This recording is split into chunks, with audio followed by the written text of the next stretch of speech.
Assalamualaikum warahmatullahi wabarakatuh. Waalaikumsalam warahmatullahi wabarakatuh.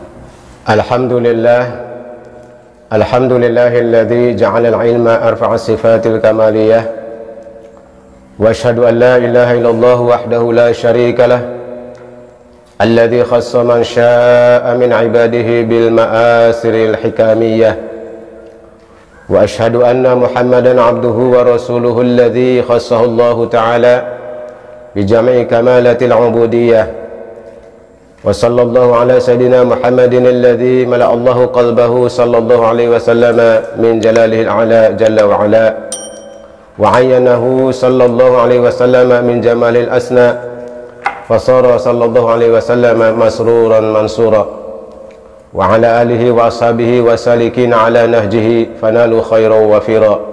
Amma ba'du, wa qala rabbi israh li sadri wa yassir li amri wahlul 'uqdatam min lisani yafqahu qawli subhanaka la ilma lana illa ma 'allamtana innaka antal alimul hakim.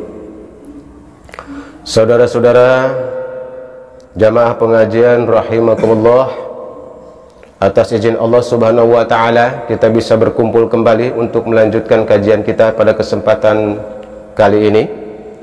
Fa insyaallah kita akan lanjutkan materi tentang tafakur atau merenungi, yang pada kesempatan ini kita sudah memasuki bagian yang kelima, yaitu tafakur tentang kelengahan diri kita terhadap Allah Subhanahu wa ta'ala, atau fikratun fi taksiri nafsihi anit ta'ah. Jadi kita akan merenungi tentang kelemahan diri kita terhadap Allah Ta'ala, terhadap ketaatan terhadap Allah Subhanahu wa ta'ala, ya. Ai ibadatillahi ta'ala, yaitu di dalam hal ibadah kepada Allah. Jadi kita mentafakuri tentang kelengahan kita dalam hal ibadah kepada Allah. Wa fi iqbalihi li sakhatihi ta'ala, dan juga mentafakuri tentang seringnya orang-orang atau kita semua ini mendekati kepada kemurkaan Allah Ta'ala, ya. Bi'ityanihi manahu anhu, mendekati kepada kemurkaan itu melalui mengerjakan apa yang dilarang oleh Allah. Nah, inilah saudara-saudara sekalian yang harus kita tafakuri. Sebagai manusia biasa tentunya kita sangat menyadari dan mengakui banyak kekurangan, banyak kelemahan, ya. Tidak ada manusia yang sempurna di dunia ini. Pasti ada kelengahan, pasti ada kelemahan. Oleh karena itu wajiblah bagi kita untuk senantiasa mentafakuri tentang kelemahan diri kita, kelengahan diri kita tatkala, ya, berkaitan dengan ibadah kepada Allah, dan juga tatkala lebih dekatnya kita seringkali kepada kemurkaan Allah. Artinya kalau kepada perintah Allah tidak dilaksanakan, tetapi kepada larangan Allah, terhadap larangan Allah dikerjakan, yang akhirnya menimbulkan kemurkaan Allah. Dalam hal ini kita harus mentafakuri, ya, jangan sampai kita terlalu banyak berdekatan dengan hal-hal yang berkaitan dengan kemurkaan Allah, entah disadari atau tidak, ya, dalam keseharian, dalam sikap dan perilaku. Apakah kita lebih dekat kepada Allah? Apakah kita lebih dekat kepada keridhaan Allah kah? Ataukah kita lebih dekat kepada kemurkaan Allah? Ini harus kita tafakuri sebagai bagian daripada muhasabah diri setiap hari, ya, setiap hari kita tafakuri pada hari ini. Apakah pada hari ini pikiran kita, perbuatan kita lebih dekat kepada keridhaan Allah kah? Ataukah lebih dekat kepada kemurkaannya, ya, kemurkaan Allah? Ma'a isanillahi ta'ala, ya. Padahal Allah itu telah berbuat baik kepada kita. Nah, ini yang ditafakuri. Sesungguhnya nikmat Allah itu sangat banyak dan tidak terhitung. Dan tidak ada nikmat Allah yang kecil, semuanya besar. Nikmat Allah itu tidak ada yang kecil, semuanya besar. tak ternilai harganya yang sudah Allah berikan kepada kita semua. Allah sudah begitu baik kepada kita, Allah sudah begitu banyak memberikan nikmat kepada kita, tetapi apakah kita sudah semakin dekat dengan Allah kah? Dengan diberikannya banyak nikmat kepada kita, apakah kita semakin mendekat kepada Allah, semakin mengerjakan perintah-perintahnya, atau justru dengan nikmat yang Allah berikan kepada kita itu kita semakin jauh dari Allah Subhanahu wa Ta'ala? Ini yang harus ditafakuri, ya. Jangan sampai nanti menyesal di akhir hayat karena tidak mau mentafakuri. Tujuan mentafakuri tentu saja agar kita senantiasa waspada, senantiasa eling, senantiasa ingat bahwa kita dihidupkan oleh Allah di alam dunia ini untuk apa? Kita dihadirkan ke muka bumi ini untuk apa? Ini yang harus kita tafakuri, ya. Jadi bukan semata-mata kita dihidupkan di alam dunia, dilahirkan ke alam dunia ini dengan percuma dan sia-sia. Tidak, saudara, ya. Allah memiliki maksud dan tujuan tertentu kenapa kita dihidupkan di alam dunia, kenapa kita dihadirkan. Bahkan begitu Allah berikan banyak nikmat karunia-Nya kepada kita. Untuk apa itu semua nikmat itu? Untuk apa Allah memberikan nikmat yang banyak kepada kita yang berbentuk di dalam diri kita sendiri atau di luar diri kita? Kalau kita tengok diri kita saja, itu tidak bisa dihitung, tidak bisa diukur dengan uang. Begitu banyaknya nikmat yang sudah kita, ya, terima dari Allah Subhanahu wa Ta'ala. Adapun tujuan kita hidup di dalam dunia sangat mafhum, sudah disebutkan Allah dalam firman-Nya, qala Allah Ta'ala wa ma khalaqtul jinna wal insa illa liya'budun. Dan tidaklah semata-mata aku menciptakan manusia dan jin kecuali untuk beribadah kepadaku. Nah, inilah konsep awal. Allah sendiri sudah mengistiharkan kepada kita melalui firman-Nya bahwa inilah konsep awal kenapa kita diciptakan. Tidak lain adalah untuk ibadah. Ibadah tentu saja dalam pengertian yang sangat luas. Pengertian yang sangat luas. Artinya setiap sikap, gerak, langkah, ucap kita itu harus mengandung unsur ibadah di dalamnya. Dengan pengertian bahwa imtisalil awamir wajtinabin nawahi. Kita senantiasa mengerjakan perintah-perintah Allah dan berusaha untuk menjauhi apa yang dilarang oleh Allah Subhanahu wa Ta'ala. Inilah konsepnya. Tidak keluar dari bingkai itu. Sebagai manusia yang beriman kepada Allah tidak bisa keluar dari bingkai itu. Apapun yang kita kerjakan, apapun yang kita lakukan harus mengandung unsur ibadah. Harus mengandung unsur ibadah, tidak boleh keluar dari situ, agar hidup kita di dunia ini tidak sia-sia, agar umur yang Allah berikan kepada kita ini tidak mubazir, yang pada akhirnya menimbulkan penyesalan kita setelah umur itu dicabut oleh Allah, setelah umur kita diakhiri oleh Allah. Disitulah penyesalan yang tiada gunanya. Selagi masih ada kesempatan, gunakanlah semua itu sesuai dengan apa yang diperintahkan oleh Allah Subhanahu wa Ta'ala. Sebagaimana Allah berfirman di dalam ayat lain, afa hasibtum annama khalaqnakum abatha wa annakum ilaina la turja'un. Ini kata Allah, afa hasibtum annama khalaqnakum abatha, ya. Apakah kamu semua itu menyangka, ya, bahwasanya kami menciptakan kamu itu dengan main-main, kata Allah. Apakah kalian semua menyangka bahwa kami, kata Allah, menciptakan kalian itu secara main-main? Wa annakum ilaina la turja'un. Dan kalian semua akan dikembalikan kepada kami, kata Allah. Ya, tadi itu artinya Allah tidak main-main, ya. Tidak iseng menciptakan kita dengan segala macam nikmat yang diturunkan kepada kita. Dengan begitu nikmat yang banyak, dengan segala macam fasilitas yang Allah berikan kepada kita. Baik fasilitas di dalam diri kita sendiri yang berbentuk panca indera. Allah kasih fasilitas supaya kita bisa menjalani fungsi hidup kita di dunia. Apa fasilitasnya? Diberi mata, diberi hidung, diberi telinga, diberi tangan, kaki, jantung, dan semuanya.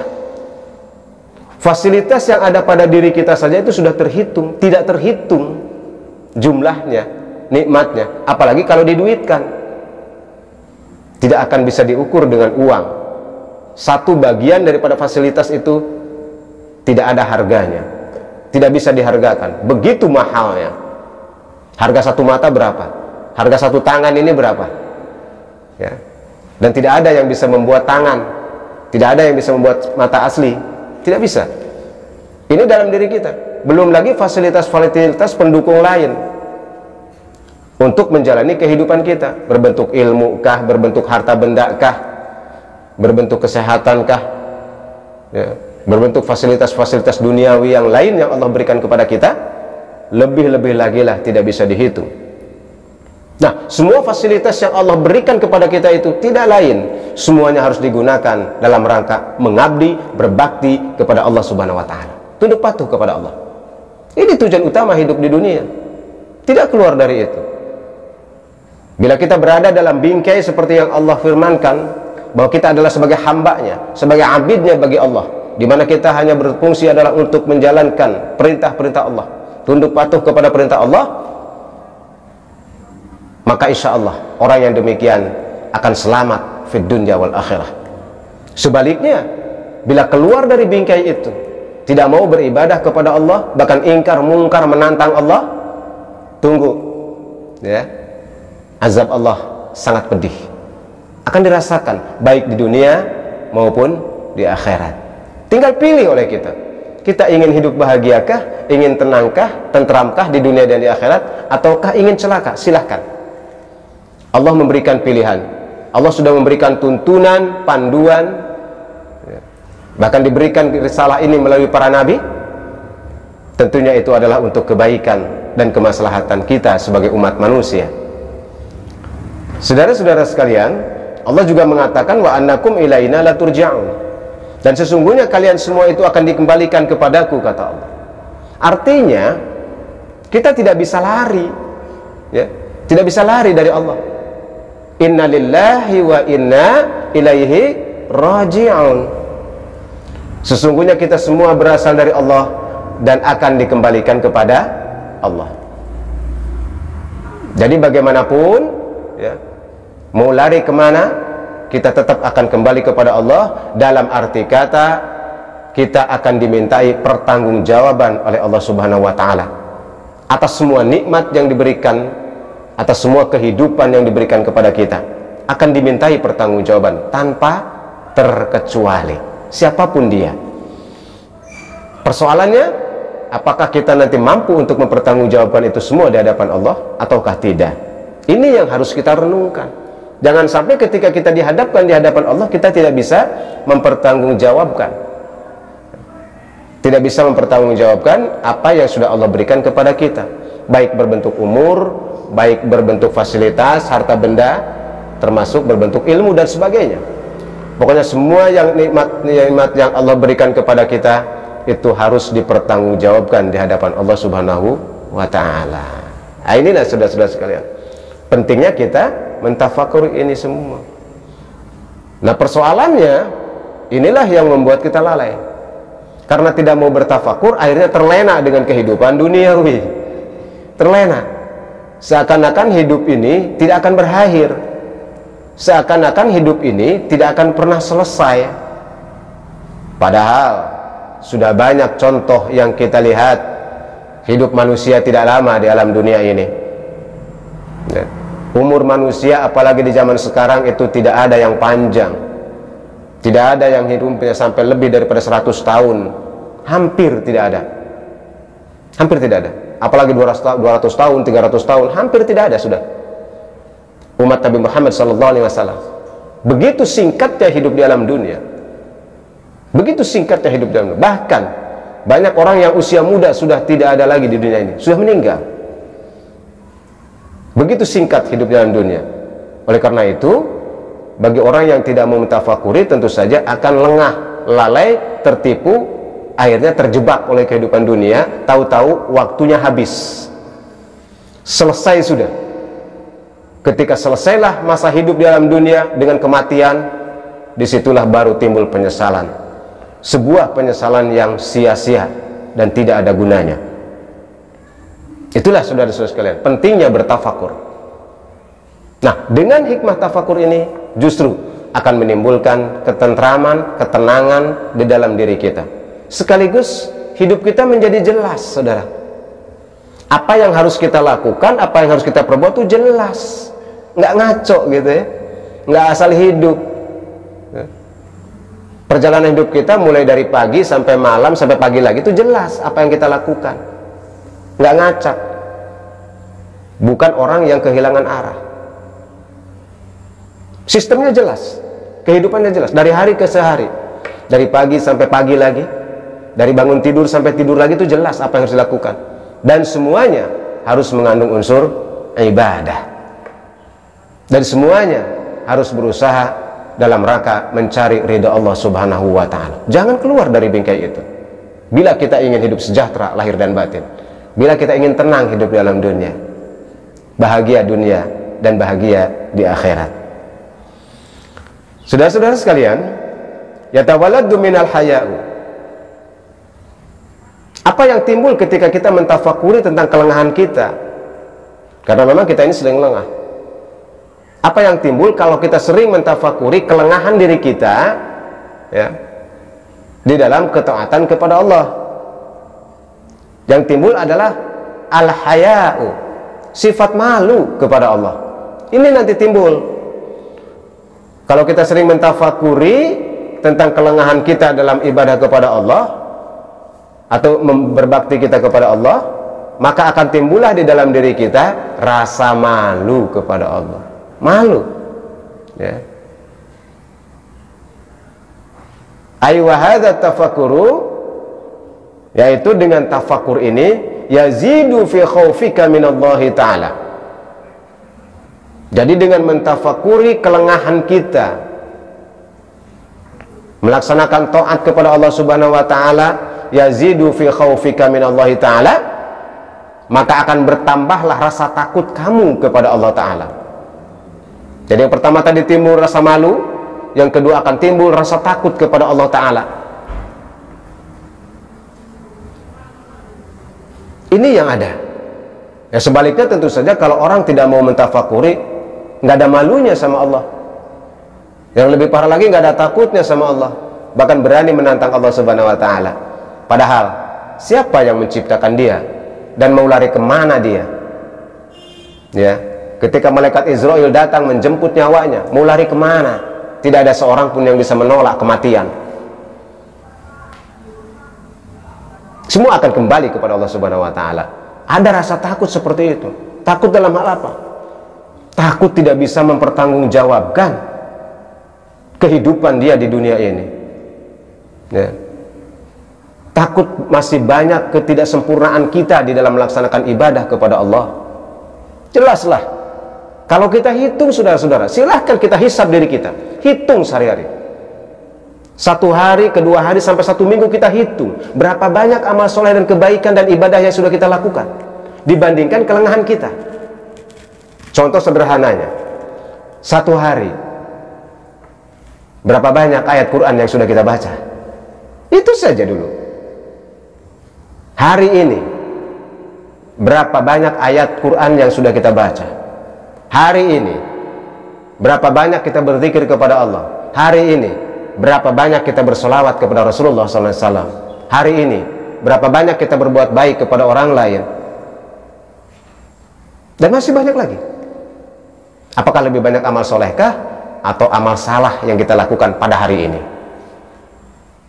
Untuk menghisabnya seperti itu sudah jelas, ya. Kalau kita mau rajin seperti itu, terukur sebenarnya, terukur, ya. Diri kita ini seperti apa? Inilah hikmahnya bertafakur. Akibatnya orang yang rajin bertafakur timbul malu kepada Allah, malu melakukan kemaksiatan, ya. Takut melakukan kemungkaran, takut kepada Allah, ya. Takut kepada Allah Subhanahu wa ta'ala. Kemudian wa yahmiluka ala laumi nafsika. Orang yang rajin bertafakur tentang kelemahan dan kelengahan dirinya, dia akan senantiasa mencela dirinya, mencela kelengahannya. Artinya ketika dia tidak mampu berbuat baik, artinya ketika dia masih susah untuk melaksanakan ibadah, susah untuk melaksanakan perintah Allah, dia mencela dirinya. Ya Allah, iya ya, Masya Allah, kita masih mengkenen bae wonge, ya, masih mencela gati diajak benere. Jadi mencela dirinya sendiri. itu lebih baik daripada mencela orang lain. Ya, lebih baik kita mencela diri kita sendiri dibandingkan mencela orang lain. Karena boleh jadi orang yang kita cela itu lebih baik daripada kita. Efeknya kalau kita sering mencela diri kita, berarti kita sering melakukan introspeksi. Ini akan menimbulkan kesadaran, dan kita dapati ternyata betapa banyaknya kekurangan dan kelemahan diri kita. Tapi kalau kita sering mengoreksi orang lain, maka tertutuplah kelemahan kita. Ya, yang terlihat adalah kelengahan dan kelemahan orang lain saja. Akhirnya lupa kita untuk memperbaiki diri kita sendiri. Ya, lebih baik kita perbaiki diri kita. Ya.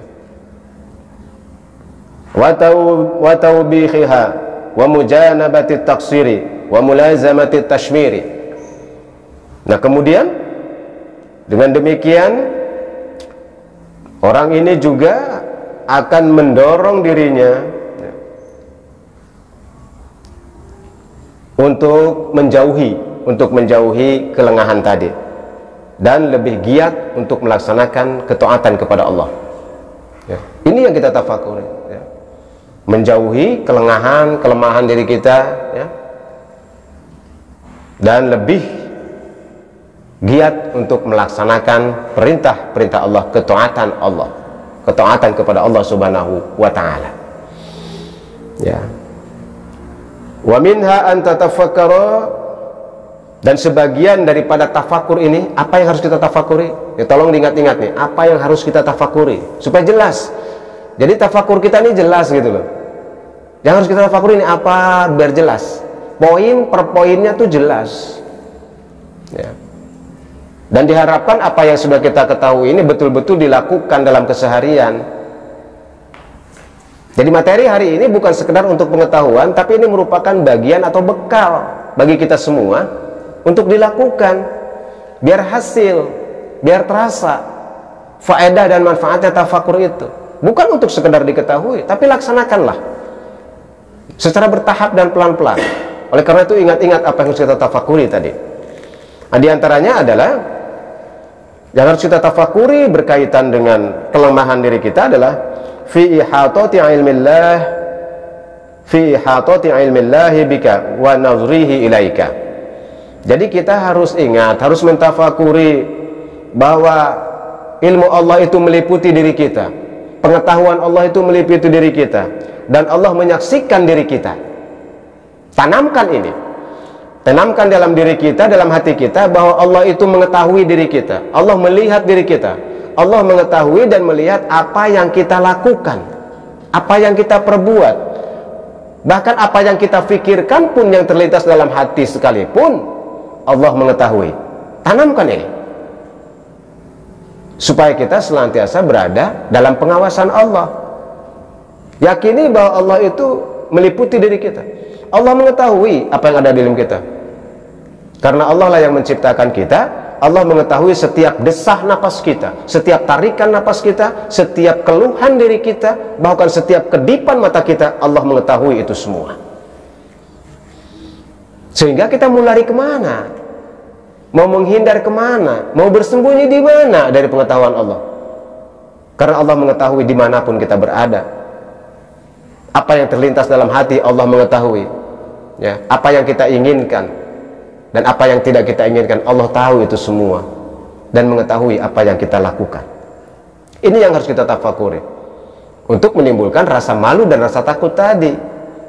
Ketika mau melakukan kemungkaran, ingat ditafakuri Allah. Iya, Allah tahu, Allah melihat, Allah mengetahui keadaan saya. Malu untuk melakukan keburukan, malu untuk melakukan kemungkaran, karena Allah menyaksikan diri kita pada saat itu. Ya, nah ini saudara. Sebagaimana Allah berfirman, "Walaqad khalaqnal insana wa na'lamu ma tuwaswisu bihi nafsuhu wa nahnu aqrabu ilaihi min hablil warid," kata Allah. Ya. "Walaqad khalaqnal insana," dan sungguh kami telah menciptakan manusia, wa na'lamu ma tuwaswisu bihi nafsuhu, dan kami juga mengetahui apa yang terlintas di dalam dirinya, kata Allah. Wa nahnu aqrabu ilaihi min hablil warid, dan kami lebih dekat dengan mereka dibandingkan dengan urat lehernya sendiri. Jadi Allah memisalkan bahwa kedekatan Allah dengan kita itu seperti lebih dekat daripada urat leher kita. Urat leher ini kan paling dekat dengan diri kita. Tapi Allah mengatakan pemisalan bahwa Allah lebih dekat daripada urat lehermu sendiri. Begitu dekatnya. Bermakna bahwa Allah mengetahui kita semua. Allah menyaksikan keadaan kita. Kita tidak bisa terlepas, nggak bisa terhindar. Kita bisa berbohong dari mata manusia, kita bisa menghindar dari penglihatan manusia, tapi tidak bisa menghindar dari penglihatan dan pengetahuan Allah. Ini yang harus kita tanamkan di dalam diri kita, sehingga ada rem, ada batas kita untuk melakukan kemaksiatan dan kemungkaran. Ada rasa malu ketika mau melakukan kemaksiatan, malu sama Allah. Malu apa? Yang malu kita ini udah dikasih nikmat, dikasih tangan, dikasih hidung, mata, telinga, dikasih duit oleh Allah, dikasih pekerjaan, bisa makan, bisa minum, sehat. Malu ke situ. Sudah dikasih begitu banyak, digunakan untuk yang nggak benar, kan malu. Malu sama Allah, ya. Itu kalau kita menyadari bahwa Allah melihat diri kita. Kebanyakan manusia kan tertutup penglihatannya, seakan-akan Allah itu nggak ada. Walaupun dia mengakui bahwa Allah adalah Tuhanku, Allah adalah yang menciptakan aku, tapi seakan-akan dalam kesehariannya terlepas dari Allah. Seakan-akan Allah tidak tahu, seakan-akan Allah tidak menyaksikan apa yang dia lakukan. Nah inilah saudara, mentafakuri itu sampai ke arah sana, ya, untuk membatasi diri kita agar kita lebih baik di dalam beramal, ya, di dalam beribadah kepada Allah Subhanahu wa taala. Ya. Ini Allah sendiri yang mengatakan seperti itu. Ya. Begitu dekatnya Allah dengan kita. Oleh karena itu, kalau kita sudah punya keyakinan sesuai dengan firman Allah bahwa wa nahnu aqrabu ilaihi min hablil warid, bahwa Allah ini lebih dekat daripada urat lehernya sendiri, maka kita akan senantiasa berkomunikasi dengan Allah. Bukan hanya malu dan takut kepada Allah, tetapi ada keyakinan di dalam diri kita bahwa kita bisa berkomunikasi dengan Allah. Jadi ketika kita berdoa, kita menyadari Allah itu dekat, Allah itu melihat, Allah itu mengetahui. Termasuk ketika ibadah, disitulah terjadi komunikasi.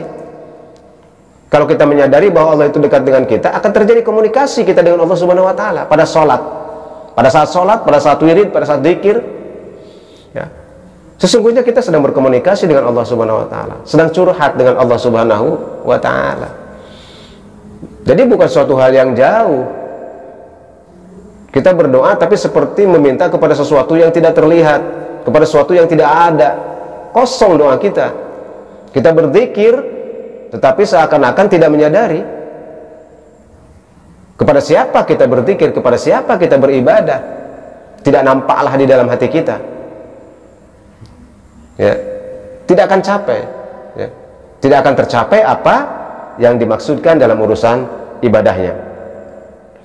Wa qala ta'ala, Allah juga berfirman dalam ayat lain, wa huwa ma'akum aina ma kuntum wallahu bima ta'maluna basir. Ini adalah ayat-ayat yang menegaskan betapa kita harus menyadari keadaan diri kita, keadaan diri kita sebagai makhluk dengan Allah Subhanahu wa taala. Allah mengatakan wa huwa ma'akum aina ma kuntum, dan dia Allah itu bersama kamu semua, aina ma kuntum, dimanapun kamu berada. Lihat. Jadi Allah itu senantiasa bersama kamu dan dimanapun kamu berada. Walaupun kamu berada di tempat tersembunyi yang pada saat itu tidak ada satu orang pun ada di situ, yakinilah bahwa Allah ada di situ. Allah melihat kita, Allah mengetahui keberadaan kita walaupun kita bersembunyi dari mata manusia. Wallahu bima ta'maluna basir, dan Allah itu mengetahui apa yang kamu kerjakan. Allah melihat apa yang kamu kerjakan. Ini semua firman Allah, penegasan Allah Subhanahu wa taala. Ya. Menyampaikan kepada kita, disampaikan kepada kita agar kita tahu, agar kita mengerti, agar kita menyadari sebagai hambanya. Tafakuri oleh kita semua bahwa kita tidak bisa lepas dari penglihatan dan pengetahuan Allah dimanapun berada. Tanamkan ini dalam ruhani kita, ya. Tanamkan ini dalam pikiran kita, kesadaran seperti ini, insya Allah ini akan menjadi rem yang kuat bagi kita, nggak terlalu lost, nggak terlalu bablas dalam hidup nih, ya. Bisa remnya, bisa membatasi diri. Sebab kalau orang yang tidak pakai rem repot, apapun dilakukan, kayak motor atau mobil nggak ada rem lah, segala ditabrak, segala dihancur. Akhirnya nggak ada apa? Celaka hidupnya.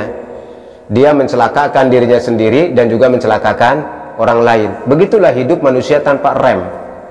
Begitulah manusia yang hidup tanpa panduan.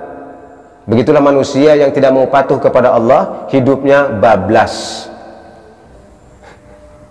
Dia mencelakakan dirinya, termasuk banyak mencelakakan orang lain. Karena nggak teratur hidupnya, semau sendiri, sekarapnya sendiri. Wa qala ta'ala, Allah juga berfirman, alam taro anna Allah ya'lamu ma fis samawati wa ma fil ard. Tidakkah kamu tahu, tidakkah kamu melihat sesungguhnya Allah itu mengetahui apa yang ada di langit dan apa yang ada di bumi.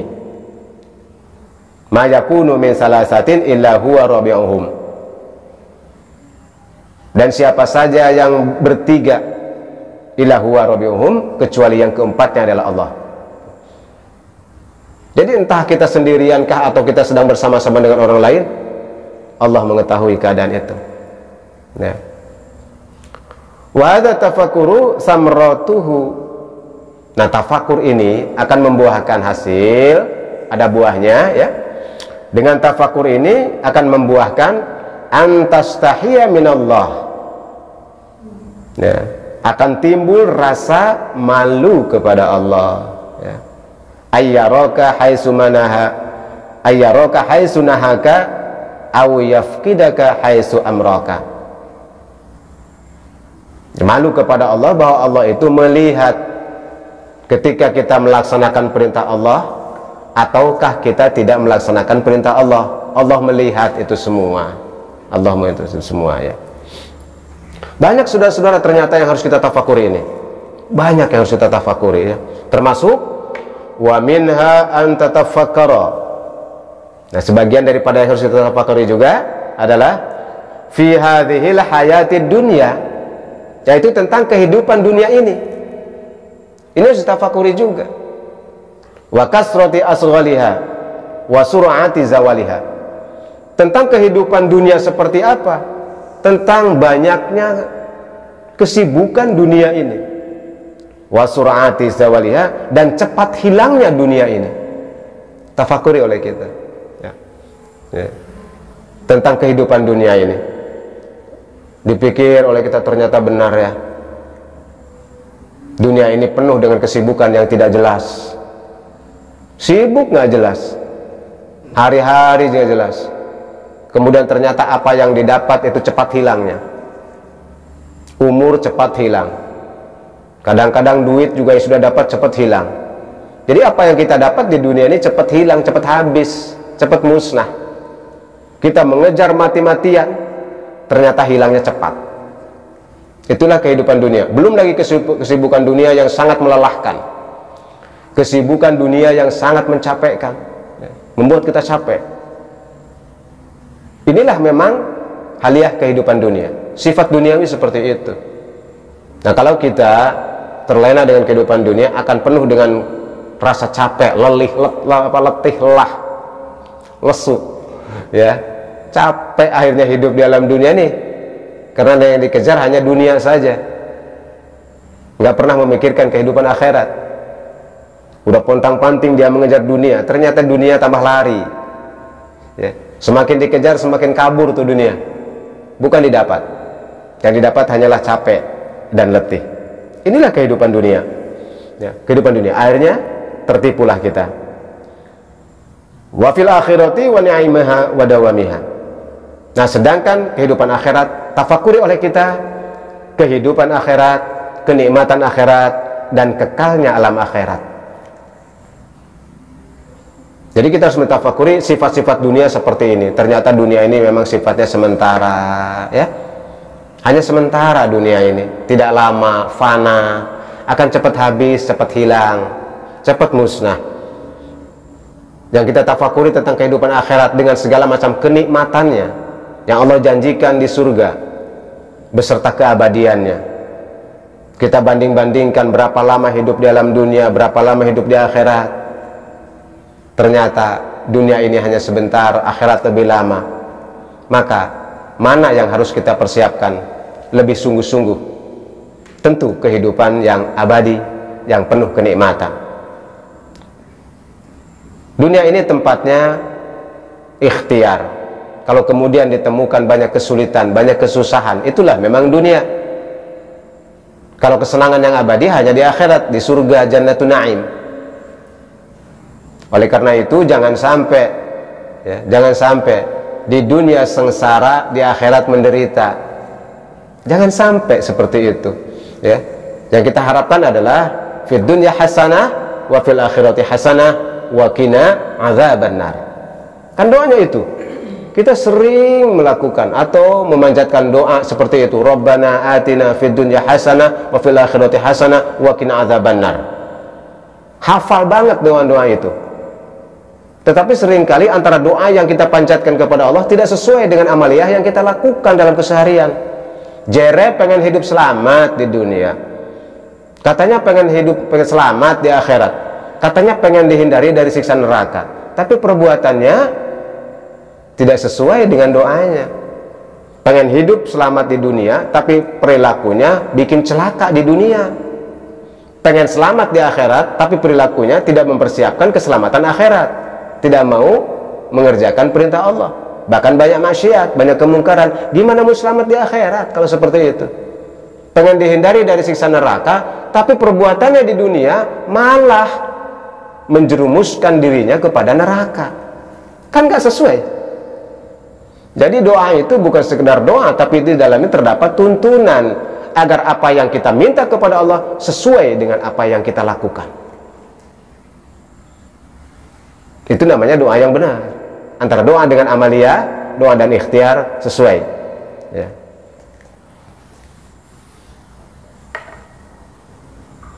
Kadzalika yubayyinullahu lakumul ayati la'allakum tatafakkarun, kata Allah. Demikianlah Allah sudah menjelaskan kepada kamu semua tanda-tandanya, ayat-ayatnya, la'allakum tatafakkarun, agar kalian semua berfikir, kata Allah. Jadi begitu banyak tanda-tanda atau ayat-ayat Allah, baik dalam Al-Quran maupun ayat-ayat yang ada di alam semesta, sudah Allah berikan kepada kita agar kamu semua bertafakur, agar kamu semua memikirkannya.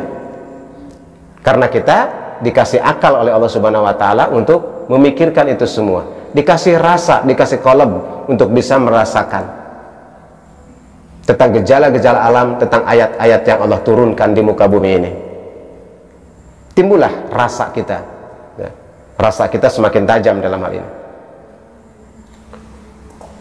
Berpikir tentang apa? Fid dunya wal akhirah. Dua-duanya yang harus kita tafakuri adalah kehidupan di dunia dan kehidupan di akhirat, biar seimbang. Dunia ini adalah tempat kita berladang, dan akhirat itulah tempat kita menuai hasilnya. Ad-dunya mazra'atul akhirah. Itu, berladanglah di dunia dengan cara yang baik, maka insyaallah di akhirat kita akan memetik hasil apa yang kita tanam ketika berada di dunia. Tapi Allah menyindir kita, bal tu'sirunal hayatad dunya. Tetapi kalian semua kebanyakan memilih kehidupan dunia, kata Allah. Lihat, Allah sendiri sudah menyifati kita itu seperti itu. Kebanyakan manusia ini memilih kehidupan dunia. Jadi Allah sudah memberikan sindiran kepada manusia. Kebanyakan manusia itu bal tu'sirunal hayatad dunya. Banyak manusia itu, kebanyakan manusia itu memilih kehidupan dunia.